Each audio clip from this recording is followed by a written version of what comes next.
உள்ளாட்சி அரசு செய்தியால் இணைவோம். இந்திய தகவல் மற்றும் ஒலிபரப்பு அமைச்சகத்தின் பத்திரிகை தகவல் அலுவலகம் சென்னையின் சார்பில் சைபர் குற்றங்கள் மற்றும் சட்டவிரோத வெளிநாட்டு பயணம் குறித்த ஊடகவியலாளர் பயிலரங்கு நிகழ்ச்சி இன்று நடைபெற்றது. கோவை காந்திபுரம் பகுதியில் உள்ள ஹோட்டல் அலங்கார் கிராண்டில் நடைபெற்று வரும் இந்நிகழ்ச்சியில் 40க்கும் மேற்பட்ட ஊடகவியலாளர்கள், ஊடகத்துறை மாணவர்கள் மற்றும் கல்லூரி பேராசிரியர்கள் கலந்து கொண்டுள்ளனர். நிகழ்வில் வி.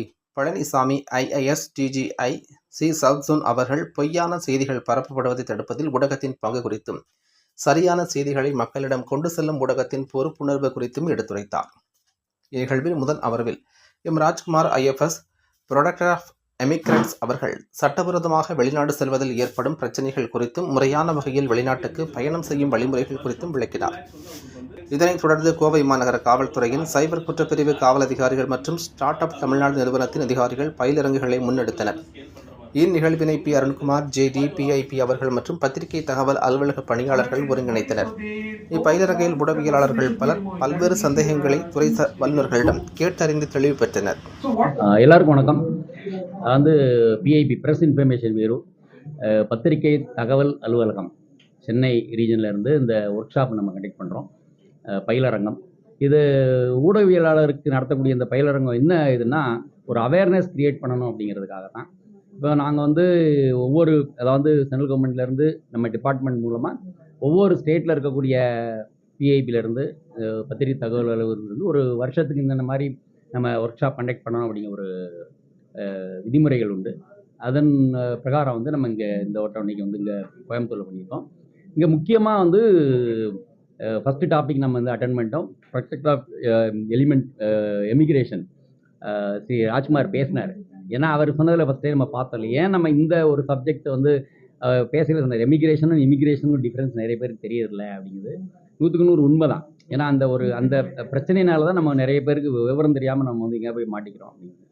அதே மாதிரி சைபர் கிரைம் நமக்கு தெரியும். நமக்கு இன்றைக்கி சோசியல் மீடியா வந்ததுக்கப்புறம் நிறைய எது உண்மையான செய்தி, எது பொய்யான செய்தின்னு தெரியாமல் நம்ம இருக்கிறோம். அதுக்கப்புறம் உண்மையான செய்தி எது, பொய்யான செய்தி என்ன தெரியல, ஃபேக் நியூஸ். இது தவிர நம்ம முக்கியமாக 4வது ஒரு செஷன் நம்ம பார்க்க போகிறது ஸ்டார்ட் அப் இன்வெஸ்ட்மெண்ட் அதிக அளவுக்கு இங்கே இன்வெஸ்ட்மெண்ட் வந்திருக்குன்னு சொல்கிறாங்க. அது விஷயமாக இங்கே லோக்கலில் உள்ள ஒருத்தர் பேச வர மிஸ்டர் லோகுமார் ஒருத்தர் பேச வர்றாரு. ஸோ இந்த எங்களுடைய எய்ம் என்ன அப்படின்னா, இப்போ நம்ம ஒரு இன்டர்பர்சனல் கம்யூனிகேஷன் போய் நிறைய பேர்கிட்ட போய் பேசுகிறத விட ஊடகவியலாளர் மூலமாக அரசனுடைய திட்டங்களை கொண்டு போகிறதுக்கும் அவேர்னஸ் கிரியேட் பண்ணுறதுக்காக அந்த மாதிரி நம்ம மீட்டிங் பண்ணுறோம். ஓகே, இல்லை இது ஒவ்வொரு மாவட்டத்துக்கும் நம்ம பண்ணுவோம். அந்த மாதிரி பார்த்தீங்கன்னா வருஷத்துக்கு ஒரு 5 அல்லது 6 ப்ரோக்ராம் இருக்கும். நம்ம இப்போ தமிழ்நாட்டில் பார்த்தீங்கன்னா இத்தனை டிஸ்ட்ரிக்ட் இருக்குது. அது அப்படியே அது ஸ்டார்ட் அப் அதுக்கு இன்ஃப்ராஸ்ட்ரக்சர் ரீசனாக இருக்குங்க. ஏன்னா உண்மையில நம்ம அந்த ஃபீல்டு டீல் பண்ணலை. நம்ம கேள்விப்பட்டதனுடைய விளைவு அதுதான். ஏன்னா இது இன்வெஸ்ட்மெண்ட் நிறையா வந்திருக்குன்னு சொன்னாங்க. So it may be due to lots of innovation here, அவ்வளோதான்.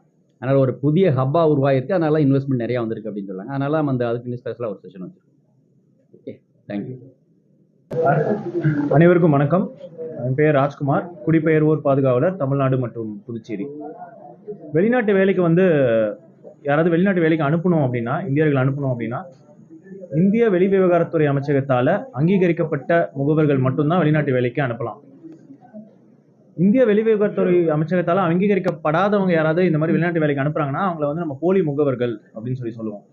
இப்போ சமீப காலமாக பார்த்தீங்கன்னா நிறைய இளைஞர்கள் இந்த மாதிரி போலி முகவர்கள் மூலமா அவங்களுக்கு நிறைய காசு கொடுத்துட்டு வேற நாட்டுக்கு அனுப்புறதா சொல்லிட்டு அவங்க ஏமாற்றப்பட்டு இருக்காங்க.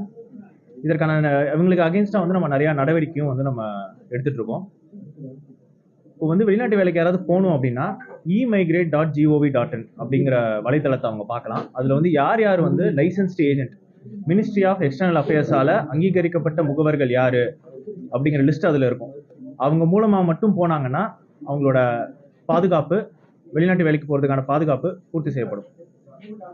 இது ஏன் அப்படி சொல்கிறோம் அப்படின்னா, வெளிநாட்டு வேலைக்கு அனுப்புறதுக்கான லைசன்ஸ் எடுக்கிற முகவர்கள் கவர்மெண்ட் ஆஃப் இந்தியா கிட்ட பேங்க் கேரண்டி, அதாவது 8 லட்சத்துலேருந்து 50 லட்சம் வரைக்கும் பேங்க் கேரண்டி கொடுக்குறாங்க. அவங்களுடைய லைசன்ஸ் கொடுக்கறதுக்கு முன்னாடி அவங்களோட ப்ரிமிஸை நாங்கள் இன்ஸ்பெக்ட் பண்ணுறோம். அவங்களோட போலீஸ் வெரிஃபிகேஷன், எஜுகேஷன் ஜென்யூனஸ் எல்லாம் பார்த்து தான் அவங்க லைசன்ஸ் வாங்குறாங்க. ஸோ அவங்க மூலமாக போகிறது பாதுகாப்பானது.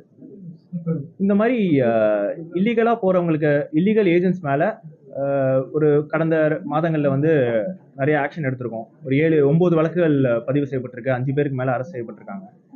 இது ஒரு வகையில் நடந்துட்டு இருந்தாலும் புதுசாக வந்து ஒரு வகையான மோசடி நடந்துட்டு இருக்கு. இது என்னன்னா, கம்போடியா, லாவோஸ், மயன்மார் போன்ற நாடுகளில் வந்துட்டு data entry operator, customer work, customer care executive இந்த மாதிரி வந்து எக்ஸ்பீரியன்ஸ் வேணாம், 50,000 to 60,000 சேலரி, நீங்கள் வந்து சாப்பாடு இலவசம், தங்குற இடம் இலவசம் அப்படின்னு சொல்லிட்டு ரெக்ரூட்மெண்ட்ங்கிற பேரில் நிறைய ஆன்லைனில் வந்து விளம்பரம் வருது. இதை நம்பி நம்ம இளைஞர்களும் நிறைய பேர் அங்கே போகிறாங்க.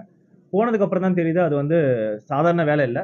என்ன வேலைன்னா அது வந்து ஸ்கேமிங் கம்பெனிஸ். ஸ்கேமிங் கம்பெனிஸ்னா இவங்க இங்கே ஸ்கேம் பண்ணுறது இல்லாமல், அதாவது அங்கே கூட்டிகிட்டு போனதுக்கப்புறம் அவங்க அங்கே வந்து அவங்கள ஃபோர்ஸ் பண்ணி மற்ற இந்தியர்களை வந்து இந்தியர்களை ஸ்கேம் பண்ண வைக்கிறாங்க.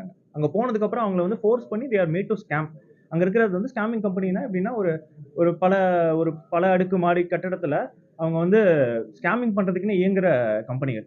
அதில் வந்து they are made to force to scam others. அங்கே போனதுக்கு அப்புறம் தான் அவங்களுக்கு தெரிய வருது, அவங்களோட டைமும் வேஸ்ட்டு, இங்கே கொடுத்த காசும் வேஸ்ட்டு. அங்கே போனதுக்கப்புறம் பிரச்சனையில மாட்டுறாங்க.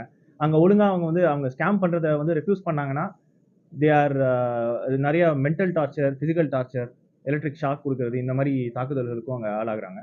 இந்த மாதிரி நூற்றுக்கணக்கான பேரை வந்துட்டு இப்போ இந்த வருஷம் மட்டுமே 100க்கும் மேற்பட்டவர்களை இந்திய தூதரகத்தோட உதவியோட ரெஸ்கியூ பண்ணி கூட்டு வந்திருக்கோம். தமிழக காவல்துறையுமே வந்து 20க்கும் மேற்பட்ட வழக்குகள் வந்து பதிஞ்சிருக்காங்க. 30க்கும் மேற்பட்டவங்க அரெஸ்ட் செய்யப்பட்டிருக்காங்க.